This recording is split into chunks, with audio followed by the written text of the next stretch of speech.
What's going on, guys? So jumping back into Ultimate Black Panther for issue 17, not only do we have Killmonger taking Wakanda, but also there's some huge reveals in this one that we've been waiting on since issue 1. So with that said, let's get to it. But first, if you enjoy these videos, be sure to drop a like, subscribe if you're new to the channel, and don't forget to hit that bell up top and select all notifications, because you know that always works, sometimes. Alright, so going into this, I want you guys to keep in mind how this issue is showing us the other side of what's going on since T'Challa has left Wakanda with Storm to investigate Dark Vibranium. Because when T'Challa was leaving, he asked Killmonger to stay in Wakanda as his general, while assuring him that Okoye would help him out, with her being the former general of the Dora Milaje. And after reluctantly saying yes, Killmonger had then suggested for T'Challa to take Storm with him. So after seeing how things are going with Ororo and T'Challa, we now come back to Wakanda with Eric and Queen Okoye. And it starts out with Eric checking out a bunch of the different Panther suits, which eventually leads to him trying on one of the masks, and when he does, he hears a voice from behind him asking, "How does it feel?" Only for him to turn around and see that it's Queen Okoye. And she's just like, "I could make a joke about the weight of the crown, but I'm not sure I've ever seen you laugh, Eric." And right away, Eric rushes to take it off, and he's basically like he didn't mean any disrespect. But then Okoye stops him and she's like, "Don't. Answer the question. How does it feel?" So Eric tells her, and he's like, "Tactically, my peripheral vision is worse. And I think if I kept it on for an hour, it would irritate the bridge of my nose." So Okoye tells him it doesn't suit you to hide behind a mask. You're too direct for that. So Eric tells her that sounds like someone who's a little frustrated with the Black Panther of it all. Only for Okoye to tell him that it's more like someone who's frustrated with tradition itself. Someone raised in it, had her choices taken because of it. Someone who has spent her whole life serving it. And she tells Eric, "You've been free your whole life. I would like to know what that's like." And Eric tells her, "You've been safe your whole life. So even if I told you, Okoye, I don't think you could understand. Because yeah, it's one thing to fight to preserve something, and it's another when you gotta fight just to survive, without a whole nation in your corner." But right in the middle of this, they get an alert from Shuri, who tells them that the machine men have made their way to Africa. So she fills them in by saying here they call themselves machine men, paramilitary, transhumanists, black market technology. Most of the time they're in Eastern Europe, smash and grab operations to steal rare earth minerals, but they're in Africa now, just to control of an American mining operation 50 miles from here.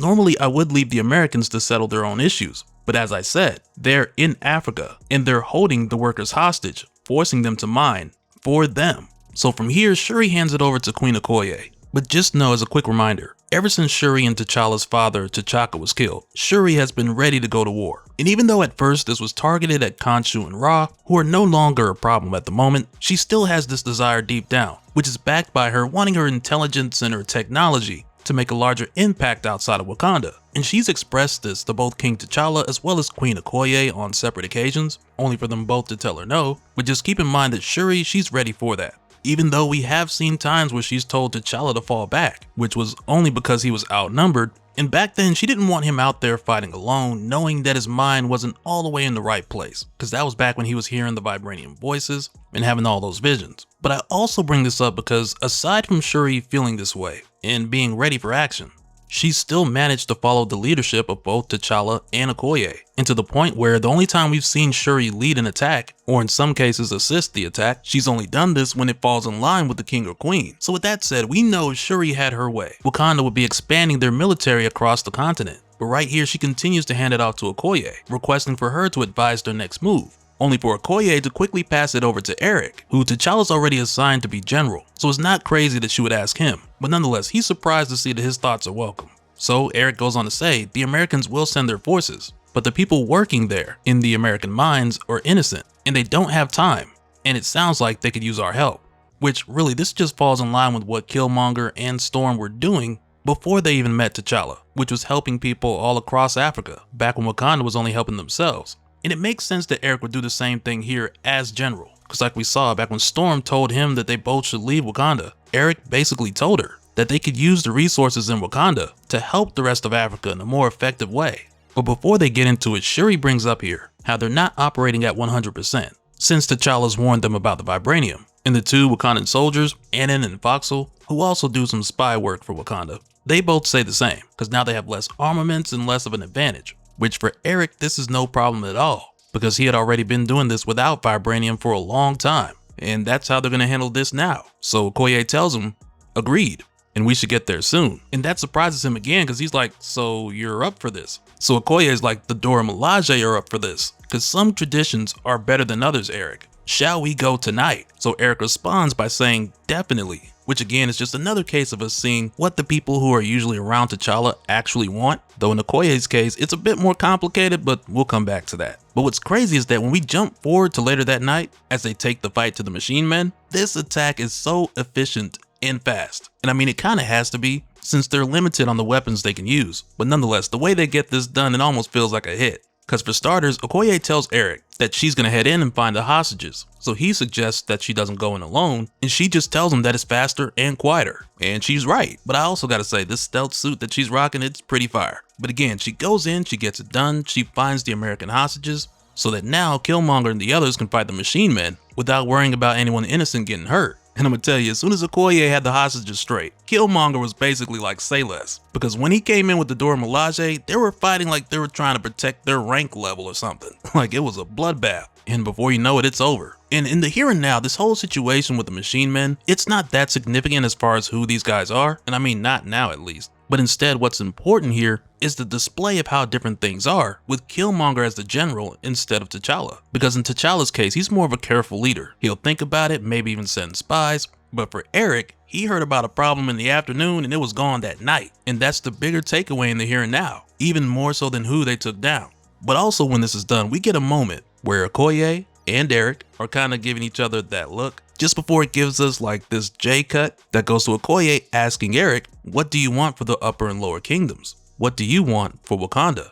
And hey, I'm gonna tell you right now, if I was Eric, I'd have been like, which upper and lower kingdoms are we talking about?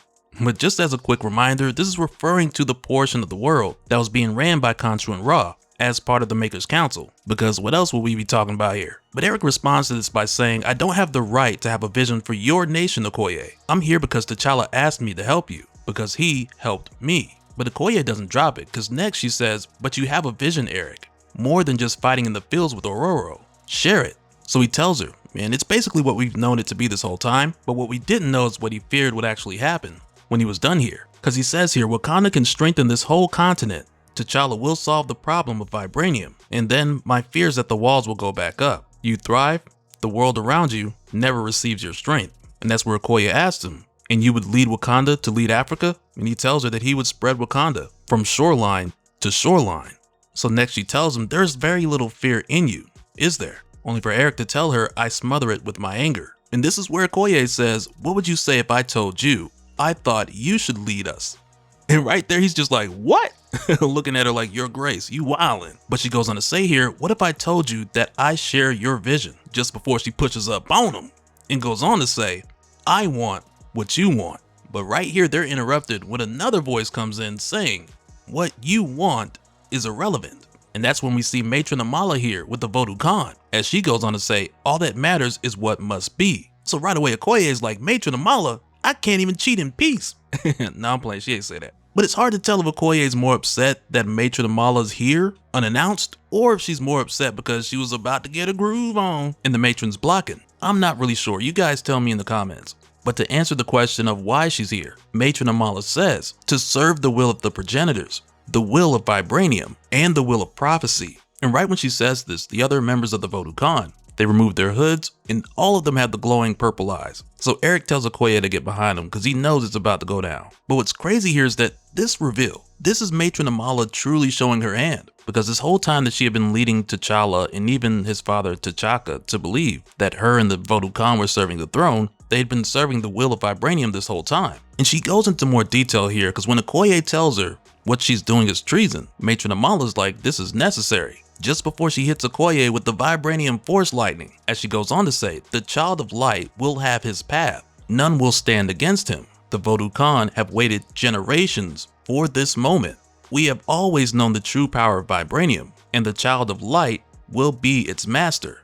But you cannot bear him, my queen. Which again, with Matron Amala talking about serving the progenitors, serving vibranium, and serving the prophecy, we know the prophecy has said that the woman of light will give T'Challa a child, who we know is eventually going to be Storm. So Matron Amala and the Voodoo Khan, they're going to do whatever they can to make sure that happens. And I gotta say, this just makes me believe even more that Okoye is a spy. Because I mean, when it comes down to it, who really knows how valid this prophecy is? Because it could just be a plan that was set in place a long time ago as a way to manipulate the child that Storm and T'Challa would later have. But at the same time, it's like either way you look at it, it makes it seem like Okoye is in the way, like she was just inserted as queen. And throughout all of this vibranium force lightning torture, we learn even more from Matron Amala when she tells Okoye, who do you think killed T'Challa's father and empowered Khonshu and moved you all toward destiny? The truth, Okoye. Let me fill you with it. And I gotta say, this reveal is pretty crazy. Because when the start of the series, when T'Chaka was killed, we saw the person who did it was from the Voodoo Khan, and there was a bit of a misdirect with the whole spy situation at the time. That made it seem like everything was being orchestrated by Khonshu and Ra. But then after learning about Nick Fury and his Wakandan spies, and not just in Wakanda, but the important detail was that he placed his spies around people who could potentially be recruited into the Ultimates. Which sounds a lot like T'Challa, but it was these details that let us know that there was more going on outside of Khonshu and Ra. And I mean, it's really not too surprising to see Matron Amala turn into Senator Palpatine here, as far as her stepping into some measure. But what I did not expect was the fact that she was the one behind T'Chaka's death, Khonshu getting the extra power, and basically being the catalyst for the prophecy for the Child of Light to be made manifest. So I guess now we know T'Challa and Storm are about to have a kid named Anakin. Or Azari, I mean, whichever works. But right after Matron Amala drops this truth bomb, Anan, the Sorceress Supreme, comes crashing through. And this is after she's been meditating for like, I don't know, 4 months? Because the last time we saw her was in issue 14, where at that time she had already been meditating for 30 days. And even though Shuri's had Anan hooked up to IVs, and she made sure Anan was getting her nutrients, even still, when Anan gets here, she's still physically weak. So she quickly calls for the winds, opens a portal, and gets Matron Amala out of there, just before she gets ready to fall out. But as Matron Amala is getting blown into this portal, she says the prophecy cannot be stopped. As Anan says here, I saw in meditation what they would do, which is how Anan knew she had to get here quickly. And when she passes out, Okoye is able to catch her, just before she asks Eric, what's happening? What do we do? And that's when Eric tells her, we accept that Wakanda is falling, and we refuse to let that happen. Then he says, bring Shuri, and your spies, and those who you trust. Use your voice, Queen Okoye, and tell them they have a new king, as Killmonger takes a seat on the throne as the new king of Wakanda. So yeah, if you enjoyed the video, be sure to drop a like and let me know in the comments, what do you guys think? Now that we know Matron Amala and the Voodoo Khan were behind T'Chaka's murder and the whole Vibranium War, let me know how you guys feel about that reveal. And also, when Storm and T'Challa get back and they see Killmonger and Okoye as king and queen, oh man, they gonna move some furniture. So yeah, stay tuned because that's gonna be a fun one. And so now real quick, I want to give a special shout out to all the patrons. Thank you guys for all of your support. And for anyone who's new here who wants more information on how to support the channel, I got a link below where you can go to patreon.com/dopespill. But that'll do it for this one, guys. Let me know your thoughts down in the comments below, and we'll do it again on the next one. Alright, later.